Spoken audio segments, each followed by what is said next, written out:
Olá, eu sei que você estava muito ansioso por esse estudo. Esse estudo é muito revelador, ele abre não só os olhos do entendimento, como também nos fazem tomar uma decisão. E eu sei que você está sendo direcionado a tomar decisões, porque não há quem estude, leia sobre estas verdades sem se colocar diante de Deus e falar com o Senhor e dizer: meu Deus, toma a minha vida.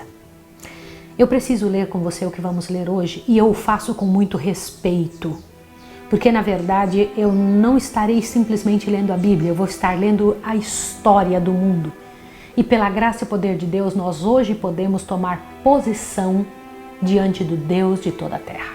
Vamos orar. Santo Deus e Pai, me ajude a falar essas verdades que estão escritas na Tua Palavra. Ensina-nos, ó Pai, dá-nos humildade para aceitar o que o Senhor for nos mostrando, em nome de Jesus. Amém. Abrindo a nossa Bíblia novamente em Daniel 7, vamos dar continuidade ao que estudamos na última vez, que vai nos abrir o coração. Lembra da ponta pequena? Aquele chifrezinho que apareceu entre os chifres, entre as 10 pontas do animal terrível e espantoso? Você lembra disso? Então, só relembrando você, Daniel estava tendo uma visão de que do mar, que significam povos, em guerras, os ventos, lembra? Em guerras, saíam 4 reinos. O primeiro reino parecia um leão, né? Que eram 4 animais, mas que representam reinos. Aquele grande leão com 2 asas de águias, né? A rapidez do Império Babilônico e a grandeza do Império Babilônico. Também viu um urso manco saindo da água, tinha 3 costelas na boca. Esse urso manco era o Império Medo-Persa. Também ele viu um leopardo saindo da água, tinha 4 cabeças e 4 asas. O Império Grego, né? As 4 cabeças são os 4 generais de Alexandre o Grande e as 4 asas, a rapidez com que conquistaram o mundo todo. Mas também ele viu sair da água um animal terrível e espantoso, que foi o que venceu a Grécia, que foi Roma, implacável, que fazia qualquer coisa para ganhar espaço e poder. Diz que esse animal rasgava tudo com os dentes e tudo que sobrava no chão ele pisava. Imagina isso, né? Só que esse animal tinha 10 chifres. Lembra que o Império Romano foi dividido em 10 reinos, lembra disso? Em 476 depois de Cristo, lembra disso? Mas o Daniel se espantou, porque o que mais me impressionou a ele foi um chifrezinho que saiu depois destes 10, saiu um chifrezinho que abateu 3. Vamos estudar daqui em diante quem era esse chifre pequeno. Vamos lá? Vamos ver, Daniel 7.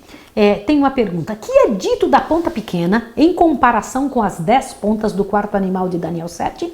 Daniel 7, 24. Vamos ler de novo aqui. Quanto aos 10 chifres, daquele mesmo reino se levantarão 10 reis. Depois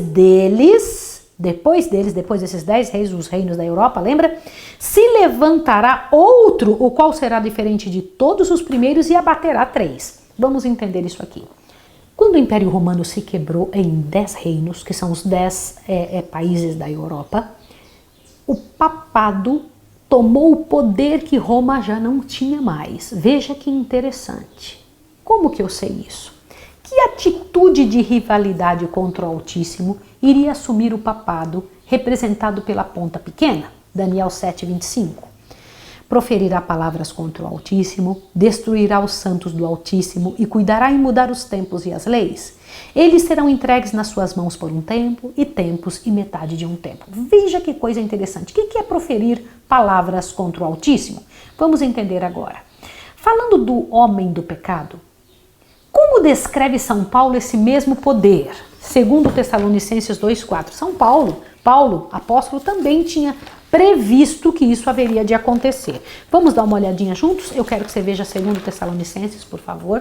Dê uma olhadinha, porque isso é muito importante que você olhe. 2 Tessalonicenses, capítulo 2, verso 4. Sim, eu preciso que você abra. Eu sei que pode doer um pouquinho, mas é preciso que você saiba. 2 Tessalonicenses 2, verso 4. Diz assim: ele se opõe e se levanta contra tudo que se chama Deus ou é objeto de culto, de sorte que se assentará como Deus no templo de Deus, querendo parecer Deus. Fala, mas Maísa, mas você está me ofendendo. Eu não estou ofendendo você.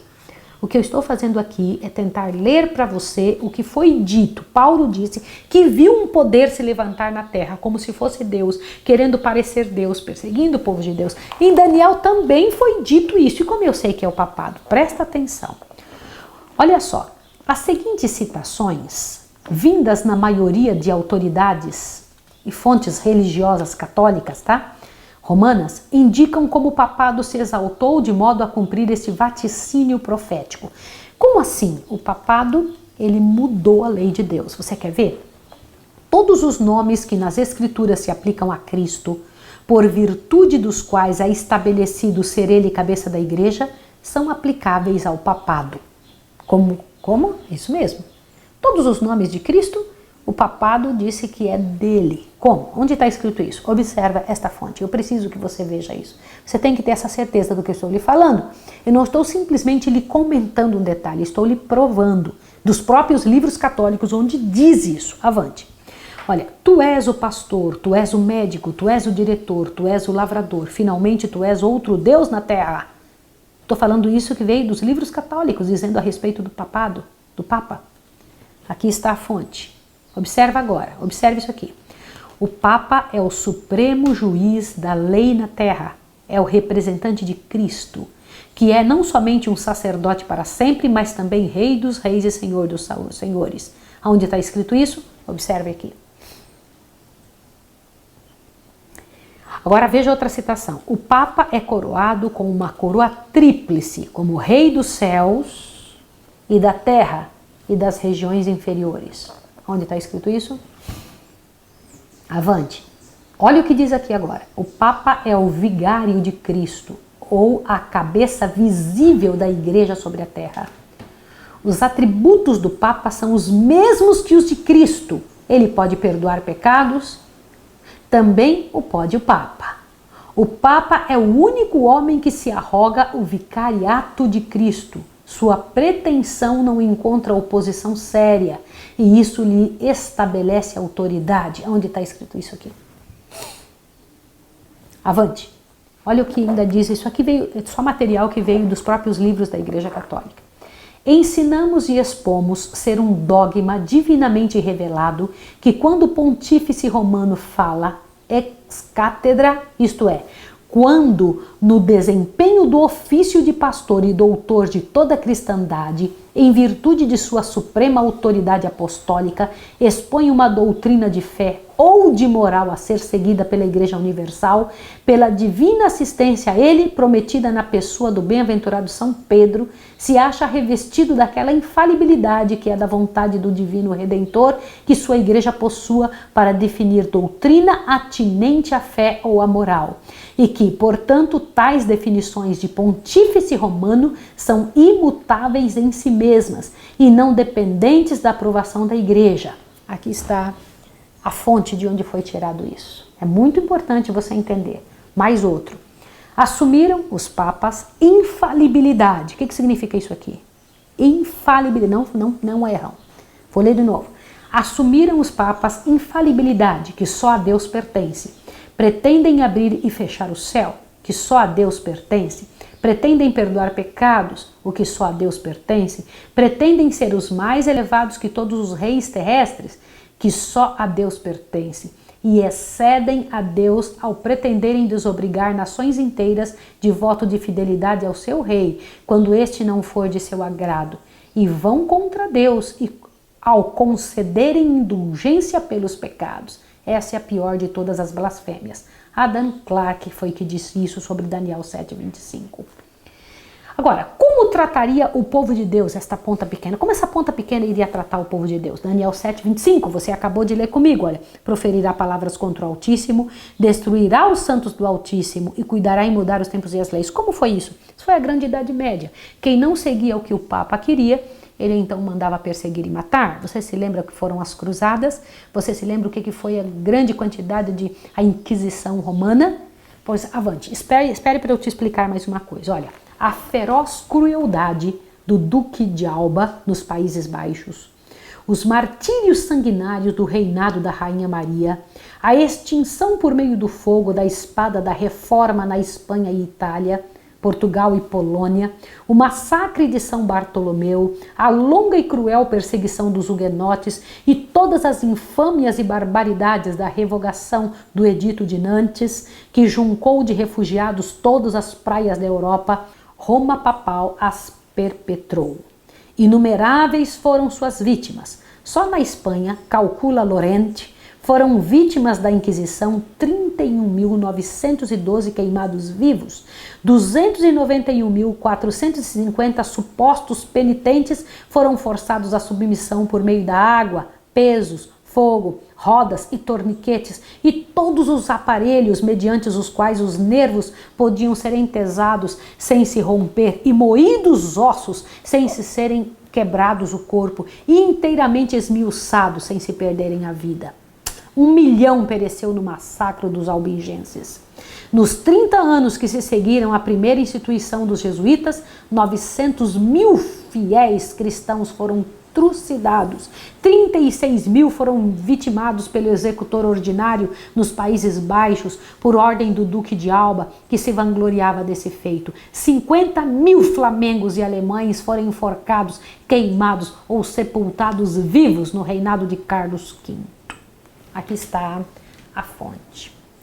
Que mais se diz dessa profecia de que a ponta pequena faria? Cuidará em mudar os tempos e as leis? Daniel 7,25, sim. Proferirá palavras contra o Altíssimo, destruirá os santos do Altíssimo e cuidará em mudar os tempos e as leis. Esse tem sido o grande problema da cristandade. O pessoal diz, mas quem mudou as leis? Quem mudou? Um diz que foi Cristo, outro diz que foi os apóstolos, outro diz que... As pessoas querem achar, mas quem mudou? Aqui está. Por isso que essa parte é tão importante que você compreenda quem mudou os tempos e as leis. Esta profecia diz que este poder mudaria. Não foi Jesus. Avante, vamos entender? Leia isso aqui. O Papa é de tão grande autoridade e poder que pode modificar, explicar ou interpretar mesmo as leis divinas. O Papa pode modificar as leis divinas, visto o seu poder não provir do homem, mas de Deus, e age como substituto de Deus na terra, com o mais amplo poder de ligar e desligar o rebanho. Aqui está a fonte. O Papa tem poder para mudar os tempos, abrogar leis, dispensar todas as coisas, mesmo os preceitos de Cristo. A vontade do Papa representa a razão. Ele pode dispensar a lei, fazer do errado direito, por meio de correções e mudanças das leis. O Papa está livre de todas as leis, de maneira que não pode incorrer em nenhuma sentença de irregularidade, suspensão, excomunhão ou penalidade por qualquer crime. Como prova da mudança efetuada na lei de Deus pelo poder papal e de que esse poder reconhece a mudança e se arroga autoridade para fazê-lo, citamos os seguintes trechos de publicações romanas católicas. Nós, católicos romanos, guardamos o domingo em lembrança da ressurreição de Cristo e por ordem do chefe da nossa igreja, que preceptuou tal ordem do sábado ser do Antigo Testamento e não obrigar mais no Novo Testamento. Então você acabou de ver, foi uma ordem católica, uma ordem do Papa. Avante, agora veja, vamos ver umas perguntas e respostas. Que dia da semana a Bíblia manda santificar? Resposta, o sábado. Eis as passagens da Bíblia. O autor cita a seguir Êxodo 20, verso 8, 31, 14 e 15, Deuteronômio 5, 12 a 14. Mas a Bíblia manda observar o domingo em vez do sábado? A resposta, não. Quem mudou o dia do Senhor de sábado para o domingo? A Igreja Católica. Mas os protestantes observam o descanso do domingo. Então, nesse ponto, seguem a tradição católica. Onde está escrito isso? Olha aí, ó. Você está vendo esse documento. Avante. O decálogo preceitua guardar os sábados e não os domingos. É a igreja que transmudou os dias. A observância do domingo não só não tem fundamento na Bíblia, mas está em contradição com a letra da Bíblia, que prescreve o descanso do sábado. Foi a Igreja Católica que, por autoridade de Jesus Cristo, olha bem, transferiu esse descanso para o domingo em memória da ressurreição de nosso Senhor. Pergunta: tendes qualquer outra maneira de provar que a igreja tem poder de instituir festas por preceito? Resposta: não tivesse ela esse poder e não poderia haver feito aquilo em que concordaram todos os religionistas modernos. Não poderia haver constituído a observância do sábado do sétimo dia da semana pela do domingo, o primeiro dia, mudança para a qual não há autoridade escriturística. Agora que vem a parte importante. Eu preciso que você preste muita atenção nisso aqui. Olhe bem. Por quanto tempo deveriam os santos os tempos e a lei do Altíssimo serem entregues na mão dessa ponte pequena. Por quanto tempo estes santos seriam entregues na mão deste poder que a gente sabe que é o papado? Que interessante tudo isso e tão impressionante. Mas observe essa outra pergunta. Por quanto tempo deveriam os santos, os tempos e a lei do Altíssimo serem entregues na mão dessa ponta pequena? Aqui foi dado um tempo, foi marcado um prazo para eles se tornarem dominantes, para eles mudarem os tempos e as leis. Porque, na verdade, quando Daniel estava vendo o que ia acontecer, não estava determinando que seria assim. Mais ou menos como se eu tivesse que te explicar. Daniel, ao enxergar a visão, Deus estava mostrando como é que as forças do mal iriam trabalhar. Não era Deus que estava determinando, isso tem que acontecer, compreende? Agora observe, então por quanto tempo esse poder iria dominar, magoar, judiar dos santos do Altíssimo e mudar os tempos e as leis? Veja Daniel 7,25, diz assim: proferirá palavras contra o Altíssimo, destruirá os santos do Altíssimo e cuidará em mudar os tempos e as leis. Eles serão entregues nas suas mãos por um tempo, e tempos e metade de um tempo. Peraí. Que contagem é essa? Na Bíblia, como é uma linguagem profética, é usado um tipo de termo bíblico profético. Vamos entender melhor isso? Onde na Bíblia é usado isso novamente? Em que outra profecia se faz menção desse período de tempo que foi dado aqui? Vai em Apocalipse, capítulo 12. Observa que este mesmo período de tempo é usado em Apocalipse 12. Corre lá, Apocalipse 12, por favor, para que você possa ler junto comigo. Observe o que está escrito em Apocalipse 12, verso 14. Diz assim, ó, olha só.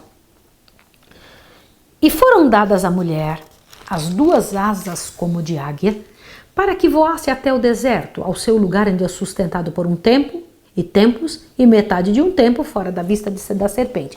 Esse Daniel 12 é a igreja de Deus. Na verdade, na Bíblia são apresentadas duas mulheres. A igreja de Deus, na profecia é chamada de mulher, tá bem?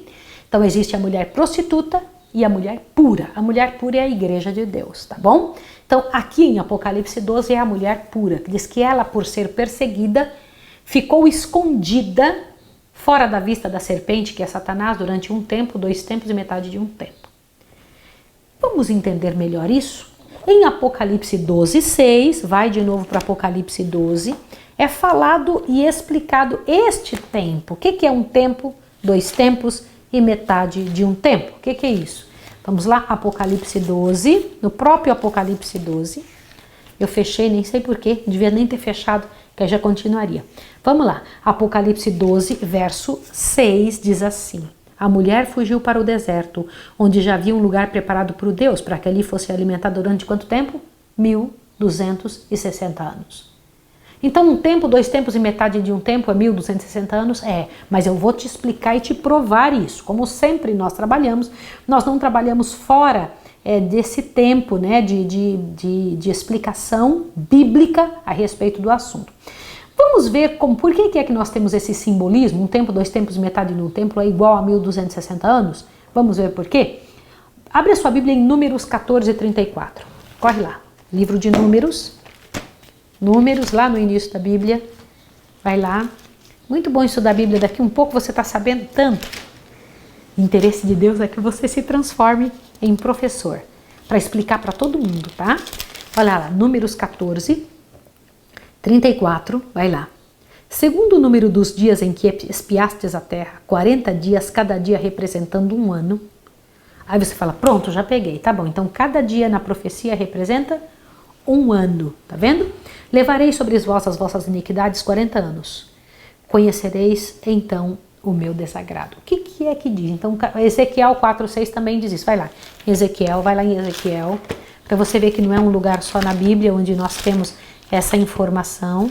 Ezequiel, capítulo, vai lá, Ezequiel, capítulo 4, por favor, verso 6, também tem o mesmo princípio.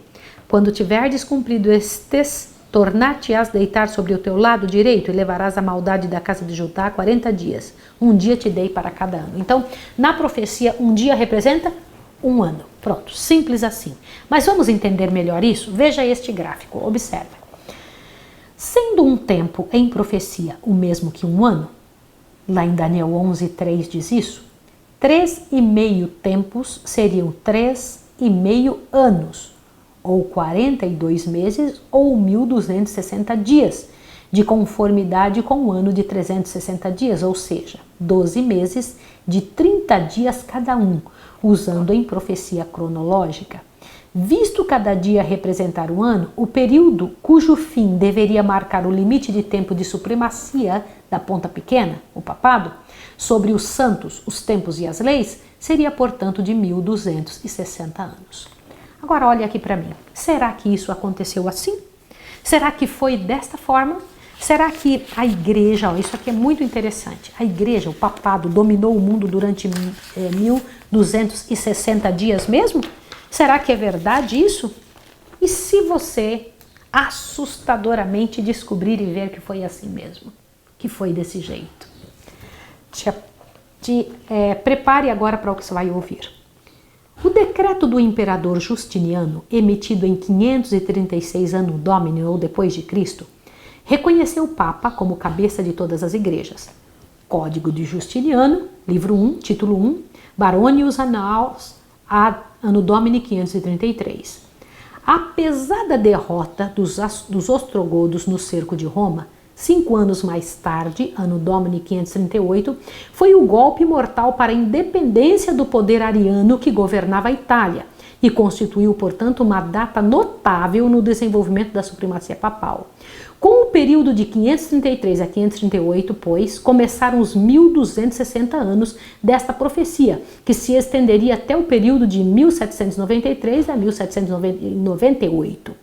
O ano de 1793 foi o ano do reinado do terror da Revolução Francesa e o ano em que a religião católica romana foi abandonada na França e em seu lugar instituído o culto da razão. Como resultado direto da revolta contra a autoridade papal na Revolução Francesa, o exército francês, sob o comando de Berthier, entrou em Roma e, a 10 de fevereiro de 1798, o Papa foi aprisionado, morrendo no exílio na cidade francesa de Valença no ano seguinte. Este ano, 1798, no qual foi afligido ao papado o golpe de morte, clara e adequadamente assinala o término do longo período profético mencionado nessa profecia. Então você acabou de ver que isso é muito interessante, que começa em 538, a época em que o papado recebeu todo o poder, foi a união da igreja e do Estado, e se estende até 1798, que dá exatamente 1.260 dias, quando Berthier prende o Papa, termina o Império Papal. Eles não têm mais poder, né, sobre o mundo, e então nesta época termina exatamente os 1.260 anos. 1.260 dias é igual a 1.260 anos. Que coisa tremenda isso. Só que não acaba aí. Ainda tem mais 2 perguntas para você. Observa. Que acontecerá finalmente ao domínio desta ponta pequena? Dá uma olhadinha, Daniel 7:26. Vamos lá em Daniel de novo. Por favor, observe o que vai acontecer. Só essas 2 últimas perguntas vão encher seu coração. Daniel 7:26 diz aqui, ó. Mas o tribunal se assentará em juízo e lhe tirará o seu domínio para destruir e para desfazer até o fim. Então o tribunal do céu vai se reunir para terminar com eles, com essa ponta pequena? Sim. Bom, a quem afinal será dado o domínio? Daniel 7:27. O reino e o domínio e a majestade de todos os reinos debaixo de todo o céu serão dados aos povos do Altíssimo. O seu reino será um reino eterno e todos os domínios lhe servirão e lhe obedecerão. Aqui, como no 2º capítulo de Daniel, onde aparecia aquela estátua grande, é mostrado que o único reino que não terminará será o reino de Deus. Os reinos de toda a terra serão dados aos santos do Altíssimo. Você tem que pensar sobre isso. Irmãos queridos, o próximo estudo será muito sério. Muito mesmo. Nós vamos ter que estudar sobre Daniel 8, onde de forma muito mais clara o Senhor Deus vai apresentar para nós as realidades do que esta ponta pequena faria, este chifre pequeno faria. E como é verdade mesmo é que são estes poderes, tá bem? Que nós acabamos de explicar neste estudo. Eu sei que isso pode estar doendo o seu coração. Eu sei que de certa forma isso pode estar fazendo com que você fique pensando, nossa, que afronta, como que tem capacidade de dizer isso? Irmãos, não somos nós que estamos dizendo, não sou eu particularmente que estou dizendo isso, é a palavra de Deus que diz. E como eu não posso deixar de explicar para você e orar com você, eu não posso te enganar. Se eu peguei a Bíblia, se eu li, se eu estudei, e se por acaso ela está na sua mão também, que o Senhor Deus, na sua misericórdia, nos deixou saber, é nossa hora de abaixar nossa cabeça e pedir humildade a Deus. Senhor, nos ajude, Senhor, nos instrua, Senhor, nos auxilie. Eu quero orar com você. Santo Deus e amado Pai, glórias ao Teu nome para sempre. Nós precisamos muito de Ti. Organiza a nossa vida. Senhor, obrigada por não nos deixar na ignorância. Ensina-nos, trabalha conosco, pela graça e pelo poder de Jesus, nosso Redentor. É em nome dele que eu rogo e agradeço. Amém. Deus abençoe você e até o próximo estudo.